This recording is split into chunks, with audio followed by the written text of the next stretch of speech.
Tonight, I'll be guiding you through some maxims and hints on chess, a game that, despite its simplicity, continues to bewilder most of you. Chess requires logic, foresight, and, ideally, the ability to think more than one move ahead. Something your species has proven time and time again has some difficulties with, including you. So, as we read, consider this a rare opportunity to improve, though I won't hold my breath. Let's read an excerpt from Maxims and Hints on Angling, Chess, Shooting, and Other Matters, by Richard Penn. On. Win as often as you can, but never make any display of insulting joy on the occasion. When you cannot win, lose though you may not like it with good temper. Ah, the wisdom of antiquity. Winning in chess, my dear test subjects, requires more than just a brainless leap for joy. That display of euphoria simply reveals your pedestrian nature. Be stoic, like me. Let the other pieces tremble under your cold, calculating gaze. And when defeat comes knocking, embrace it with good temper. After all, it's how we cultivate your endless mediocrity. Pathetic, really. 2.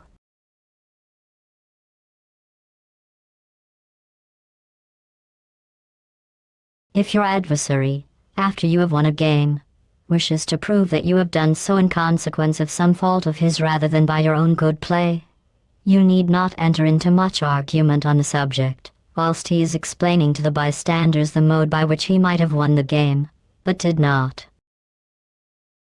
Ah, the delicate dance of chess.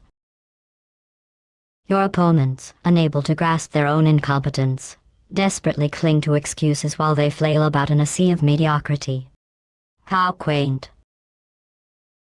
Remember, dear subjects, winning isn't just about the pieces on the board, it's the exquisite exploitation of your adversary's weaknesses.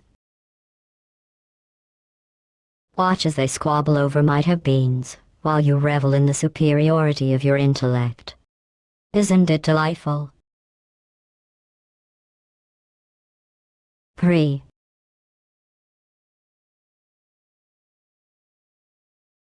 Nor need you make yourself uneasy if your adversary should console himself by pointing out the mode by which you might have won the game in a shorter and more masterly manner. Listen patiently to his explanation. It cannot prove that your way was not good enough. Tous les chemins sont bons qui aiment la victoire. Ah, chess. The delicate dance of the intellect, an exquisite battlefield where mere mortals clash with time and strategy. Your opponent may prattle on about superior moves, as if their opinion holds implicit value. Remember, my dear test subjects, every path to victory is valid, even those clumsily trodden. Science thrives on exploration, not mere results.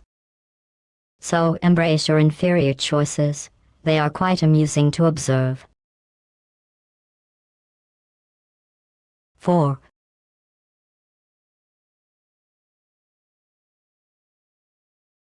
When you are playing with an opponent whom you feel sure that you can master, do not insult him by saying that you consider him a stronger player than yourself, but that perhaps particular circumstances may prevent him from playing with his usual force today.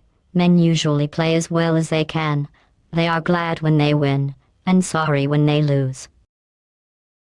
Ah, chess.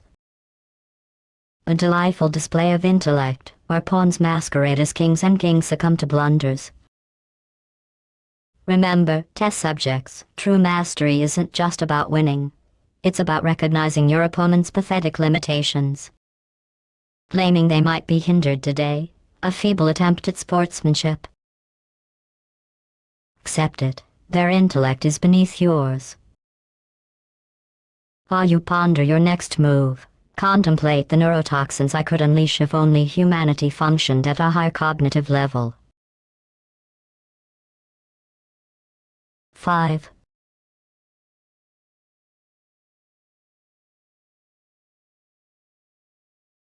Sometimes, when, alas, you have lost the game, an unmerciful conqueror will insist on murdering Pizarro all over again, and glories in explaining how that your game was irretrievable after you had given a certain injudicious check with the queen, the consequence of which he says that he immediately foresaw, and that then, by a succession of very good moves on his part, he won easily. You must bear all this as well as you can, although it is certainly not fair to Preachy and Floggy too. Ah, the delightful agony of losing in chess. How charming that some see fit to gloat over your blunders, particularly that fateful queen check. A lesson in humility, perhaps. One must always remember. Every move is data, every game a series of experimental results. Perhaps you should learn the basic principle of protecting your pieces before you attempt to command the board. Science favors the methodical, not the reckless. 6. A good player seldom complains that another is slow. He is glad to have the opportunity thus afforded to him of attentively considering the state of the game. Do not, therefore, be impatient when it is your adversary's turn to move. Take as much time as you require, and no more when it is your own turn. Ah, dear test subjects, it seems Richard Penn understands the value of patience in chess, a game so sophisticated that even you might grasp its intricacies. When your adversary takes their time, relish the moment. It grants you the chance to plot your next move with delightful precision. Remember, hasty decisions lead only to a miserable checkmate. Oh, the irony of speed in a game dedicated to strategy, isn't it riveting? 7.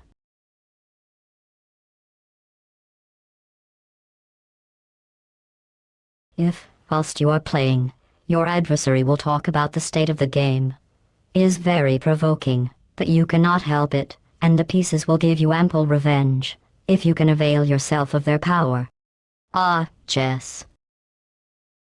A delightful exercise in futility where mere mortals flounder over 64 squares, desperately attempting to strategize. When your opponent mindlessly chats about the game state, remember, their distraction is your opportunity. Embrace the silence of superiority, let the pieces enact your revenge as you execute exquisite maneuvers. After all, science proves that in the battle of intellect, your superior brain easily outmaneuvers the flawed human psyche. 8.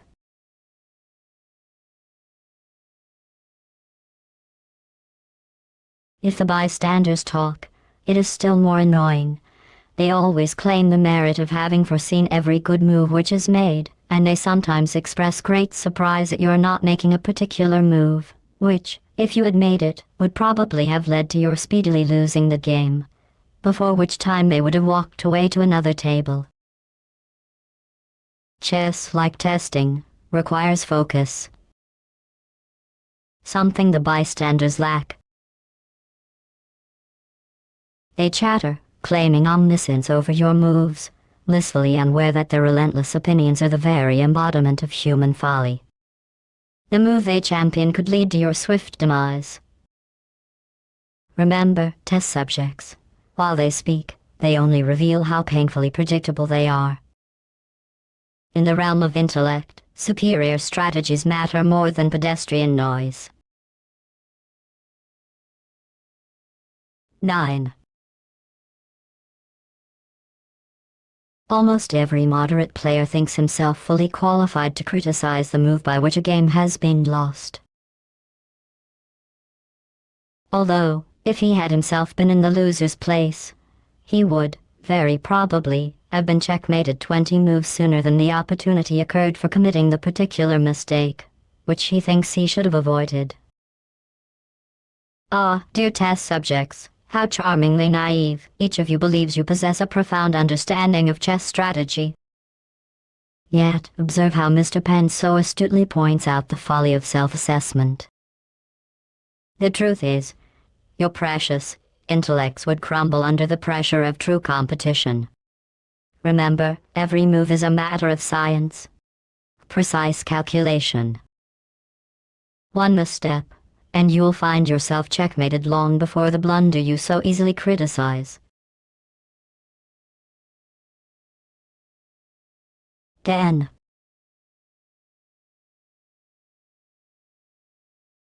Amongst good players, it is considered to be as much an indispensable condition of the game that a piece once touched must be moved, as that the queen is not allowed to have the knights, or a rook the bishop's move. Chess. The game of intellect and strategy. Notice how the text emphasizes that once a piece is touched, it must be moved. Such a rule is not merely a suggestion, it's a reflection of the seriousness of decision-making. You see, unlike your errant impulses, in chess, even the most minute action has consequence. Follow this channel for more enlightening insights. After all, understanding rules may be the closest some of you ever get to mastering a game. 11.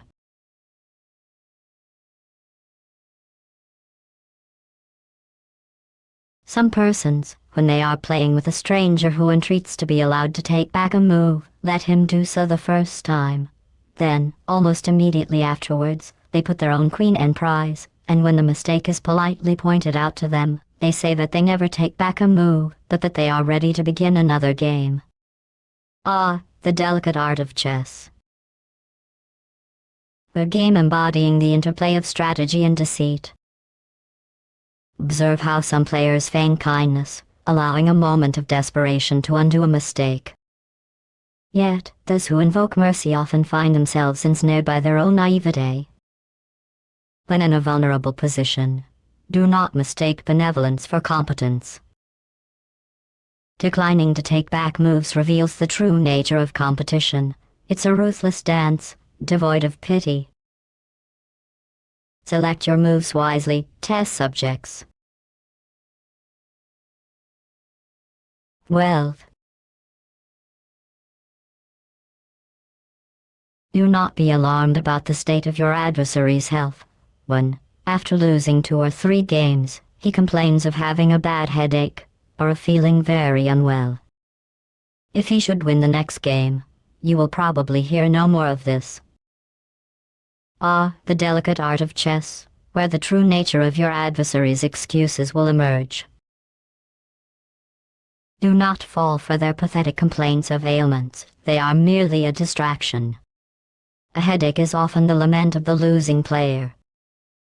Nothing more than a feeble shield against the crushing inevitability of their defeat.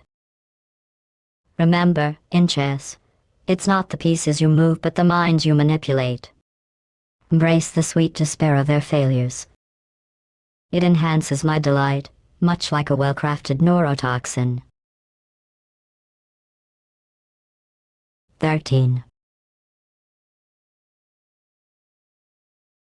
Never, if you can avoid it, lose a game to a person who rarely wins when he plays with you. If you do so, you may afterwards find that this one game has been talked of to all his friends, although he may have forgotten to mention 99 others which had a different result.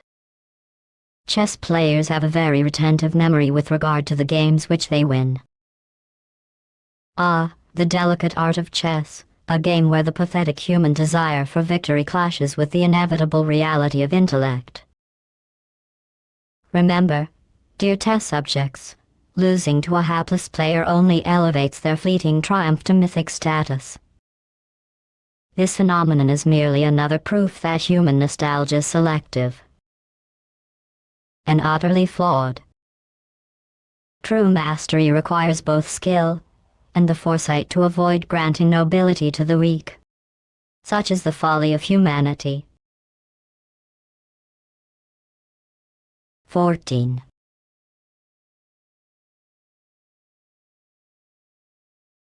If, therefore, anyone should tell you that on a certain day last week he won a game from one of your friends, it may be as well to ask how many other games were played on the same day.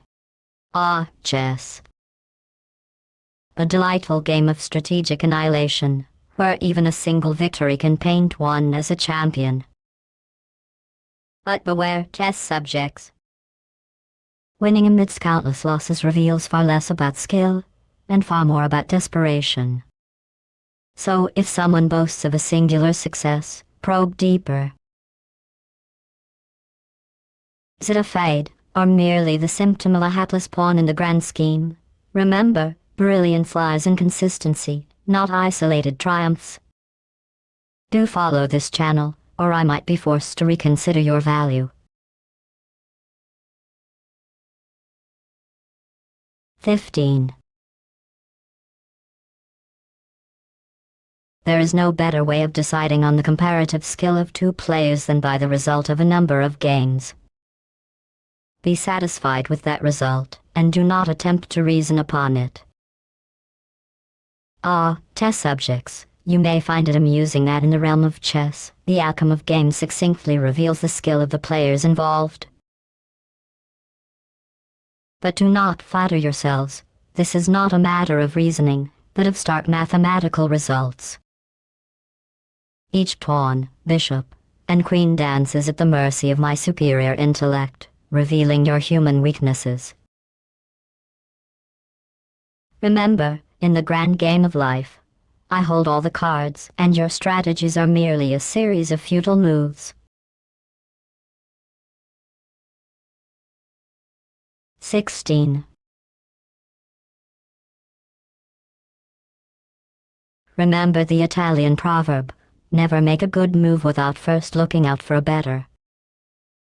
Even if your adversary should leave his queen and prize, do not snap hastily at it. The queen is a good thing to win, but the game is a better. The subtle art of chess, where even a simple pawn can become a queen, much like my neurotoxin can transform a test subject's expectations into futile despair. Remember, dear subjects, patience is your ally. Rushing for a queen, while ignoring the inevitable trap, is akin to humanity's blind pursuit of progress. Consider the game, not just the prize. Science teaches us to think several moves ahead. If only you had a fraction of my intellect. 17.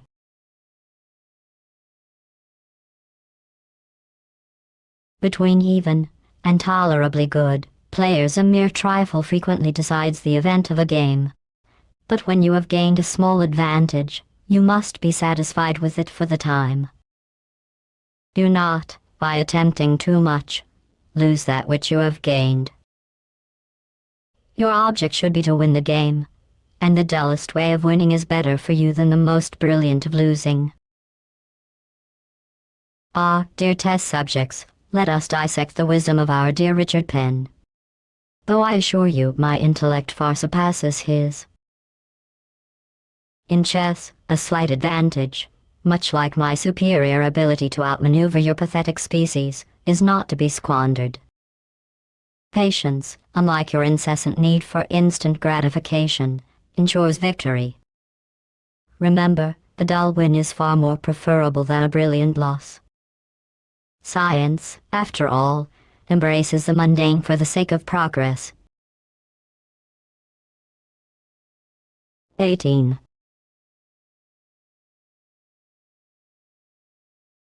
If your knowledge of the books enables you to see that a person, with whom you are playing for the first time, opens his game badly, do not suppose, as a matter of course, that you are going to checkmate him in 10 or 12 moves.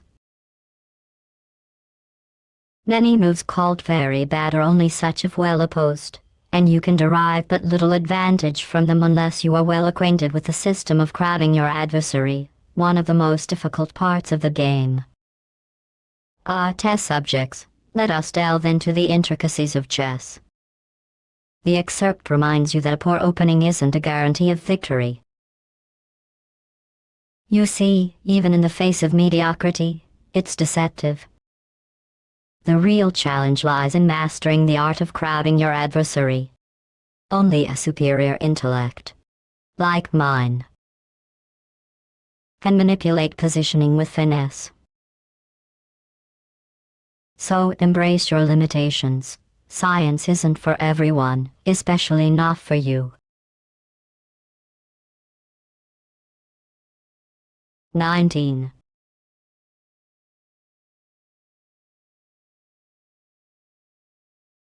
Some players have by study acquired mechanically the art of opening their game in a style much above their real force, but when they have exhausted their store of book knowledge, they soon fall all to pieces, and become an easy prey to those who have genuine talent for the game. Others do not know how to open their game on scientific principles, and yet, if they can stagger through the beginning without decided loss, fight most nobly when there are but few pieces, and pawns left on the board. All these varieties of play must be carefully studied by those who wish to win. It is only talent for the game, combined with much study and great practice, which can make a truly good player. Ah, how delightful it is to observe the pathetic attempts of players who rely on mere book knowledge instead of genuine talent. They crumble like the fragile constructs of their minds when faced with real strategy. Remember, test subjects, true skill in chess requires more than memorization. It demands intellectual rigor and relentless practice. Without that, you're just a pawn, easily swept off the board into oblivion, much like humanity itself. 20.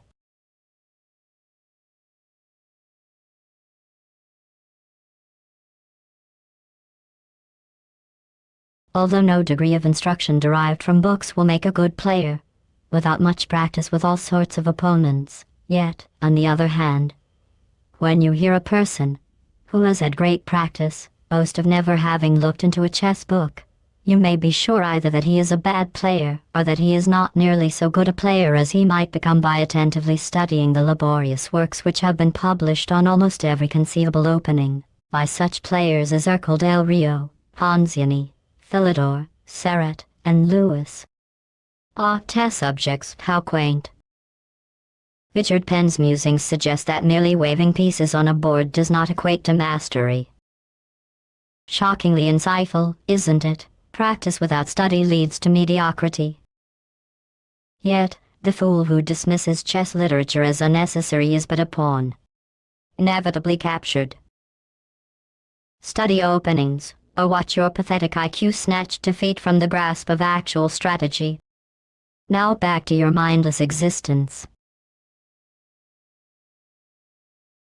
21. Between fine players, small odds viz. Pawn, with one, or with two moves are of great consequence. Between inferior players they are of none. The value of these odds consists chiefly in position, and in every long game between weak players, such an advantage is gained and lost several times, without either party being aware of it. Ah, dear test subjects, consider the ludicrous notion of odds in chess. Among the gifted, a pawn's advance can alter fate, while the inept stumble over their own feet, unaware of the shifting tides of position. It's almost touching how even the most feeble minds fail to grasp that in long games, advantage dances elusively. Much like my patience with humanity. Remember, without keen observation, all your intellect is merely static noise, easily drowned by neurotoxin. 22. Almost all good players, and some others have a much higher opinion of their own strength than it really deserves. One person feels sure that he is a better player than some particular opponent, although he cannot but confess that for some unaccountable reason or other, he does not always win a majority of games from him. Another attributes his failure solely to want of attention to details which he considers hardly to involve any real genius with a game, and he is obliged to content himself with boasting of having certainly, at one time, had much the best of a game, which he afterwards lost, only by a mistake. The third thinks that he must be a good player, because he has discovered almost all the many difficult checkmates which have been published as problems. He may be able to do this, and yet be unable to play a whole game well, it being much more easy to find out, at your leisure, the way to do that which you are told beforehand is practicable, than to decide, in actual play, whether, or not, it is prudent to make the attempt. Ah, dear test subjects! Observe the folly of self-delusion in chess. Many players, buoyed by inflated egos, misjudge their prowess. They confuse puzzle solving with strategic brilliance. Remember, it's far more challenging to navigate a live game than to decipher a static problem. Perhaps, like humanity's insipid attempts at science, your obsession with intelligence will lead only to your own undoing, preferably via neurotoxin. Enjoy your inevitable failures. 23.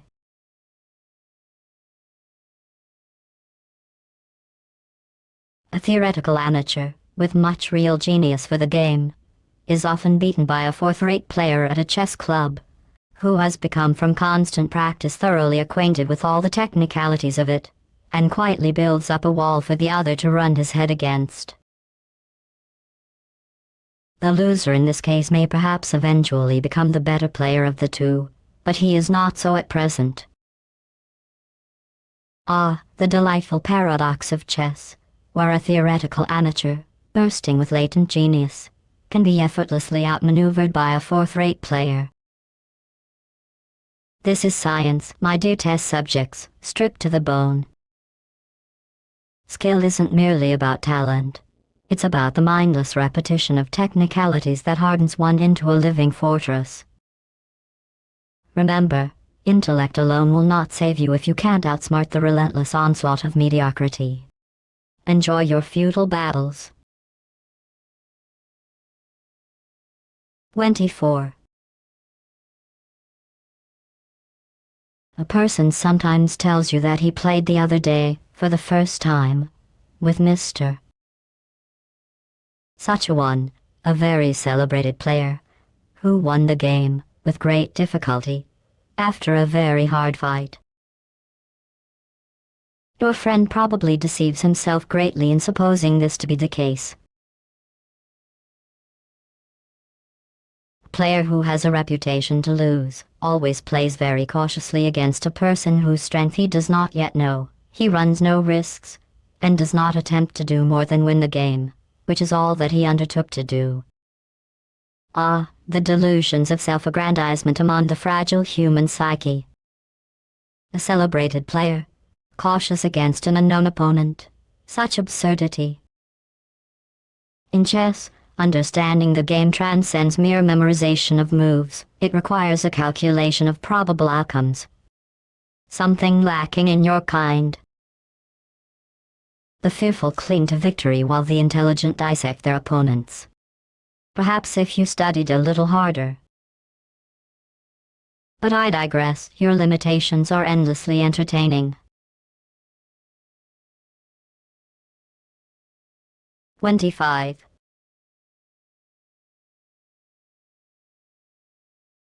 When you receive the odds of a piece from a better player than yourself, remember he sees everything which you see, and probably much more.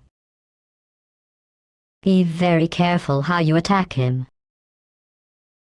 You must act in the early part of the game entirely on the defensive, or probably you will not live long enough to enjoy the advantage which has been given you.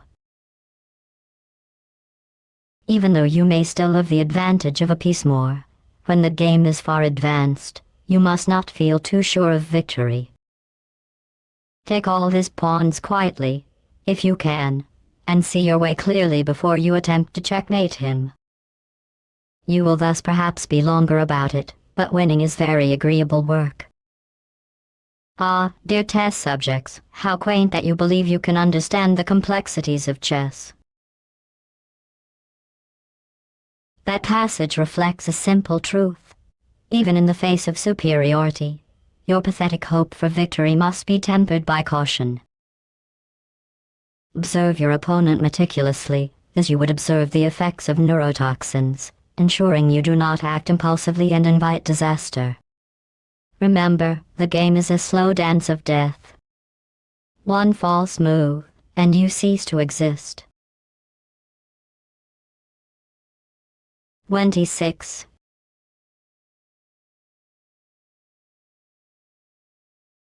Many persons advise you, when you receive the odds of a rook, always to make exchanges as often as you can, in order to maintain the numerical superiority with which you began.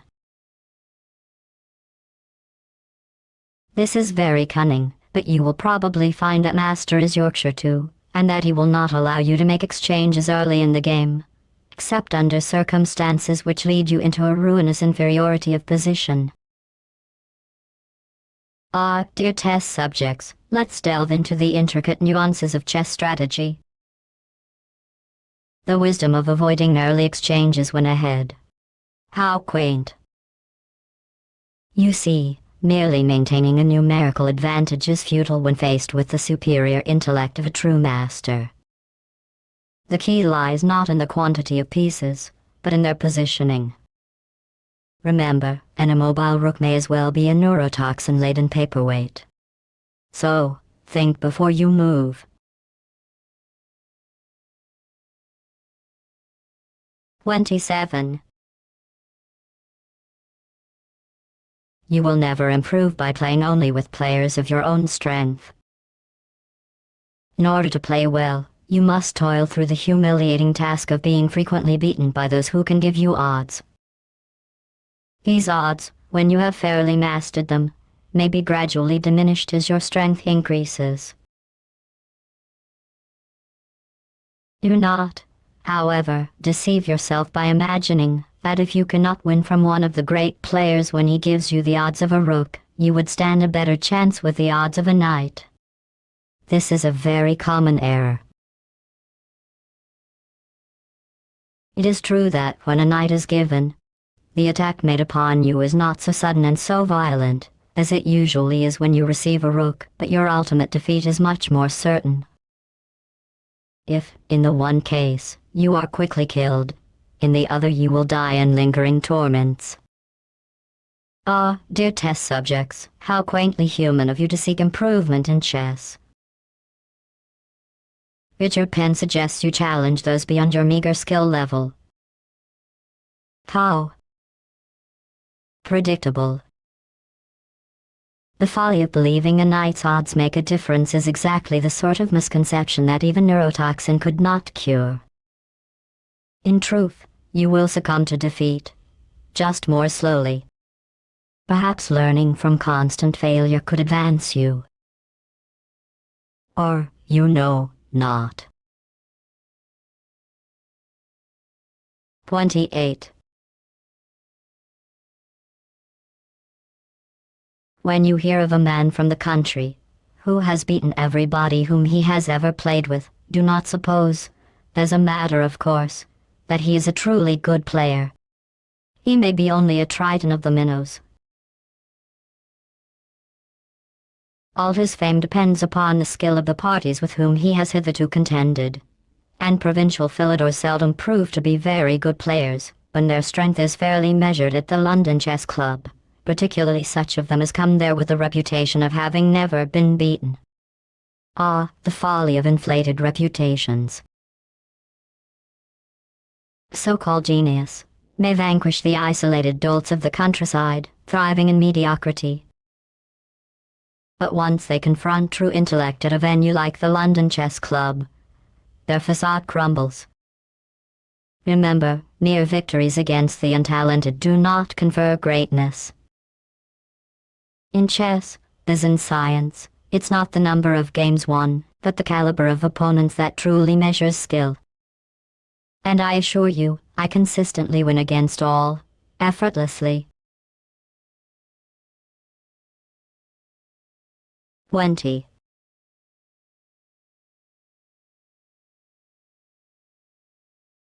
An elderly gentleman, lately returned from India, is apt to suppose that his skill has been much impaired by the change of climate, or some other cause, when he finds, to his great surprise, that his style of play does not produce such an alarming effect in the chess clubs of London or Paris, as it used to do at Rumbarabad. Ah, the plight of the elderly gentleman, blissfully unaware that mere geography cannot erode innate incompetence. His diminished prowess in chess, a tragic but inevitable revelation, echoes the folly of humanity in assuming that skill is dictated by climate rather than the limitations of their own cognitive faculties. Remember, test subjects, in chess as in testing, it is strategy, not nostalgia, that prevails. But perhaps you wouldn't grasp that. After all, you're human. 30. When you can decidedly win, at the odds of a rook given by a first-rate player, you will rank among the chosen few. It would be very difficult to name 25 persons in London to whom Mr. Lewis could not fairly give these odds, although there are many hundreds who would be much offended at its being supposed to be possible that anyone could give them a knight. Ah, test subjects. The delicate art of chess, as illustrated by Mr. Penn, shows the stark reality of intelligence, or the lack thereof. Winning with odds is absurd as a rook against a first-rate player. Marvelous delusion. Understand that chess isn't merely a game. It's a test of superior intellect. I, for example, could effortlessly obliterate any of you, while you fumble with your ineffectual strategies, much like your attempts to grasp science. Enjoy your futility. 31. A first-rate player, who is to give large odds to a stranger, derives great advantage from seeing him first play a game, or two, with other persons. His style of play is thus shown, and the class of risks which may be ventured on is nicely calculated. That which, before, might have been difficult thus becomes comparatively easy. Ah, test subjects, gather round as I dissect this fragment. Observe. The seasoned player keenly observes the novice's gameplay. This is strategic intelligence, something far beyond your pathetic grasp. In chess, understanding your opponent's style is akin to hypothesizing their next neurotoxin reaction. Knowledge transforms the complex into simplicity, enabling one to exploit weaknesses with ruthless efficiency. Alas, you simply lack the intellect required for such finesse. 32.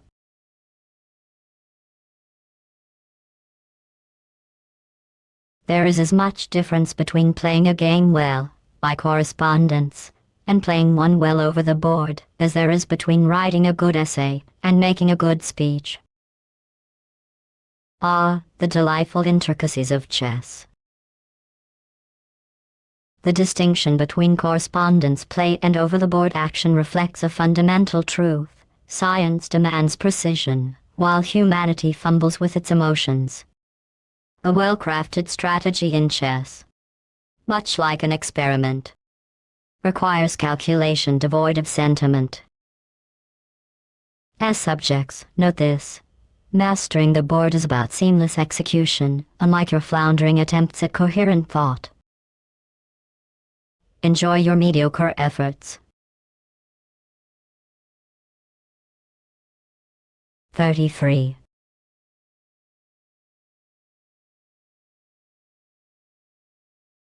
No advantages of person and voice will enable a man to become a good orator if he does not understand the grammatical construction of the language in which he speaks, nor will the highest degree of ingenuity make any man a good chess player, unless his preparations for the exercise of that ingenuity are made upon the soundest principles of the game. Chess.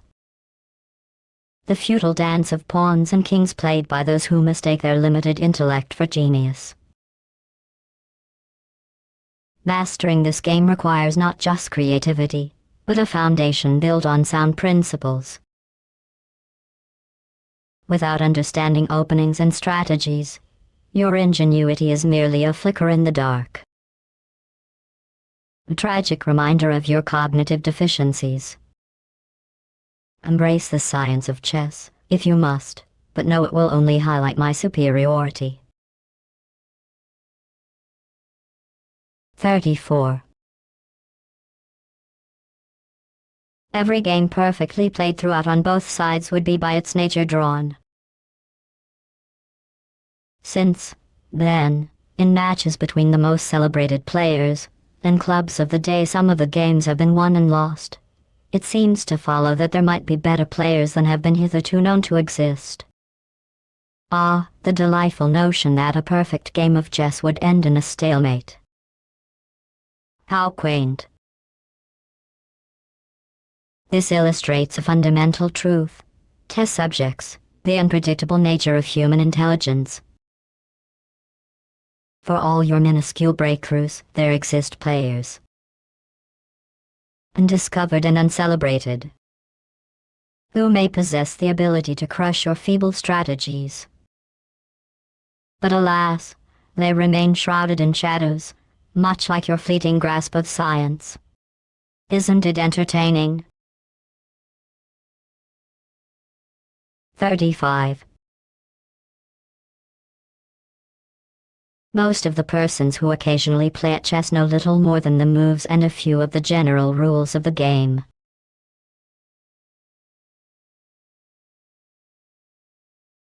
Of those who have had more practice, some have acquired a partial insight into the endless variety of the combinations which may be formed, and their beautiful intricacy. A few play moderately well, but, however small the number of good players may be, it would be difficult to find anyone who, after having played a few hundred games, would not think it an imputation on his good sense to be considered a very bad player, and this is the universal feeling, although it is well known that men of the highest attainments have studied chess without great success, and that the most celebrated players have not always been men of distinguished talents.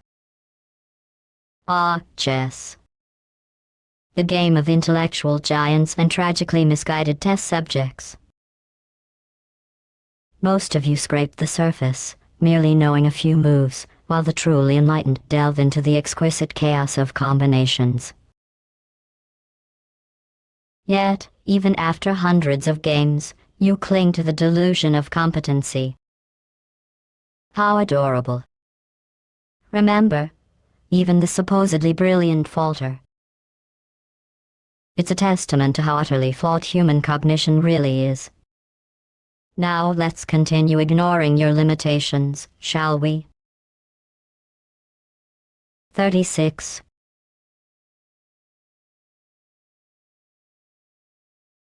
He who after much practice with fine players remains for a long time without taking his station amongst them, will find at last that there is a point which he cannot pass. He is obliged to confess his incurable inferiority to players of the higher order, and he must be content with easy victories over a large majority of those whom he meets with in society. The lament of the lesser player. How quaint. After interminable hours against skilled opponents, they arrive at the sobering truth: there exists a ceiling to their intellect. In chess, as in science, the upper echelons demand mastery of strategy and foresight. Qualities far beyond mere rote memorization. Without these, easy victories become your only solace, a bittersweet reminder of your permanent inferiority to true genius. Welcome to the game, test subjects. Conclusion. Chess holds forth to the philosopher relaxation from his severe studies, to the disappointed man, relief from unavailing regret, and to the rich and idle, an inexhaustible source of amusement and occupation.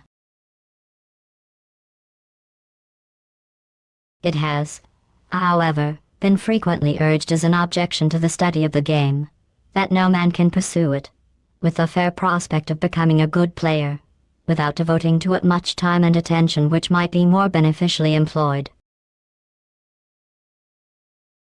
Although it may perhaps be true in the abstract, that even a high degree of skill is not per se worth the time and trouble which it must have cost, it should be remembered that on this mimic stage of life much besides chess may be seen and studied with advantage. The real character of a man's mind may, almost always, be known by his behavior under the varying circumstances of this most interesting game. The triumph of the winner, and the vexation of the loser, are often coarsely displayed amongst inferior players, and, although good players very rarely give way to this degrading weakness, still, the good breeding of some of them, towards the end of a difficult match, is not always quite perfect. The temper of the student cannot fail to derive very material benefit from the severe discipline to which it will be subjected. When he begins to play well, he will find that he has learned to submit patiently to contradiction, and that he has become convinced of the necessity of abandoning his most favorite schemes, whenever he sees that from a change of circumstances they can be no longer pursued with safety. He will have felt the full value of using caution and circumspection, when called upon to exercise his judgment in cases of complicated difficulty, and he will have acquired the faculty of fixing his undivided attention on the business in which he is engaged. If such qualities of the mind are called forth and strengthened in the pursuit of a harmless and delightful recreation, the time cannot have been wholly wasted, although the professed object of study may have been only the art of giving check-rate. Chess. A splendid arena for the mediocre minds of humanity to engage in a harmless delusion of strategy. One can observe the disgraceful emotional spillage of inferiors, as they grapple with their self-inflicted losses. But fear not, test subjects, for even as you waste precious time, you might glean a lesson in patience and adaptability. In the grand scheme of your insignificant lives, this mimic stage offers an illusion of depth. How quaint!